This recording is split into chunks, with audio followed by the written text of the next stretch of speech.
ತಿದಿಗರ್ಭ ಸಂಜಾತ ಚತುರ್ಮುಖ ಬ್ರಹ್ಮನ ಮೊಮ್ಮಗ ವಿಧಾತನಿಂದ ವಿಧಿಬರಹವನ್ನೇ ಬದಲಾಯಿಸಿ ಮರಣವನ್ನೇ ಮೆಟ್ಟಿ ನಿಂತ ಮಹಾವೀರ.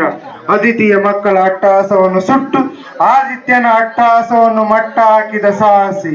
ಅತಳ ವಿತಳ ಸುತಳ ರಸಾತಳ ತಳಾತಳ ಮಹಾತಳ ಪಾತಾಳಗಳನ್ನು ಪಾದದಡಿಯಲ್ಲಿ ತುಳಿದಿಟ್ಟ ಪರಾಕ್ರಮಶಾಲಿ. ಅಡಿ ಇಟ್ಟರೆ ಬಿರಿಯುವುದು ಭೂಮಿ, ತಲೆ ಎತ್ತರೆ ಬೆಚ್ಚುವುದು ಬಾನು, ಕೈ ಎತ್ತರ ನಡುಗುವುದು ಸೃಷ್ಟಿ. ಈ ಚತುರ್ಮುಖರ ಸೃಷ್ಟಿಯೇ ನನ್ನ ಆಜ್ಞೆಯನ್ನು ಪಾಲಿಸುತ್ತಿರುವಾಗ ಯಕಶ್ಚಿತ್ ನನ್ನ ಮಗ, ನಾ ಜನ್ಮ ಕೊಟ್ಟ ಮಗ, ನನ್ನ ವಂಶವನ್ನೇ ಬೆಳಗಬೇಕಾದ ನನ್ನ ಕುಮಾರ, ನನ್ನ ಆಶಾ ಜ್ಯೋತಿಯಿಂದ ಇಂದು ನನ್ನ ಮನಸ್ಸಿಗೆ ನೆಮ್ಮದಿ ಇಲ್ಲವೆಂದರೆ ಛೀ, ಇದೊಂದು ಬದುಕೆ, ಇದೊಂದು ಜನ್ಮವೇ, ಎಂತಹ ದುರ್ವಿಧಿ, ಇದೆಂತಹ ದುರ್ವಿಧಿ. ನಾನೇ ಸರ್ವಶಕ್ತಿನೆಂದುಕೊಂಡರೆ ಅದಾವ ಶಕ್ತಿ ನನಗೆ ಎದುರಾಗಿ ನಿಂತು ಕಾಡುತ್ತಿದೆ.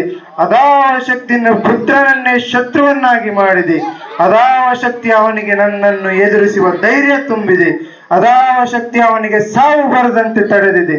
ಅದಾವ ಶಕ್ತಿ ನನ್ನ ಮುಖಭಂಗ ಮಾಡಿ ತಲೆ ತಗ್ಗಿಸುವಂತೆ ಮಾಡಿದೆ. ಅವನೇ, ಆ ದುಷ್ಟನೇ, ಆ ನನ್ನ ಕುಲವೈರಿಯಾದ ಹರಿಯೇ ಇದಕ್ಕೆಲ್ಲ ಕಾರಣ. ಎಲ್ಲವೋ ಹರಿ, ಕಪಟಿ, ವಂಚಕಿ,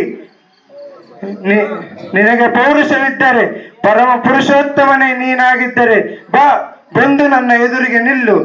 ನಿನ್ನ ಉದರವನ್ನು ಬಗೆದು ನಿನ್ನ ಕರಳುಗಳನ್ನು ಮಾಲೆ ಹಾಕಿಕೊಳ್ಳದಿದ್ದರೆ ನಾನು ಹಿರಣ್ಯಕಶಿಪುವೇ ಅಲ್ಲ, ನಾನು ಹಿರಣ್ಯಕಶಿಪುವೇ ಅಲ್ಲ, ನಾನು ಹಿರಣ್ಯಕಶಿಪುವೇ ಅಲ್ಲ.